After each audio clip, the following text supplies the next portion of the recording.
আজ 16 ডিসেম্বর বিজয় দিবস। বিজয় সবসময় মধুর হয়, আর এই বিজয় দিবসের শুভেচ্ছা সবাইকে। আজ বিজয়ের দিনে বাংলাদেশ টিমেরও বিজয়, ওয়েস্ট ইন্ডিজের বিপক্ষে দুর্দান্ত এক বিজয়।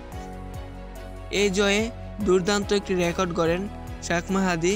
তৃতীয় বাংলাদেশি হিসাবে আন্তর্জাতিক টি-20তে একই ম্যাচে 25 রান ও 4 উইকেট নেন শেখ মাহাদি। এবং বাকি দুজন হলেন সাকিব আল হাসান এবং মাশরাফি বিন মুর্তজা। সাকিব এই কীর্তি করেছেন 4 বার, যা ক্রিকেট বিশ্বে সর্বোচ্চ। সাকিব আল হাসান হচ্ছেন এমন একটা প্লেয়ার যাকে আপনি যতই অপছন্দ করেন না কেন, কিন্তু তার যে রেকর্ড গড়ে গেছেন তা আপনাকে মনে করাতে বাধ্য করবে, জি আপনি সেরা সাকিব আল হাসান।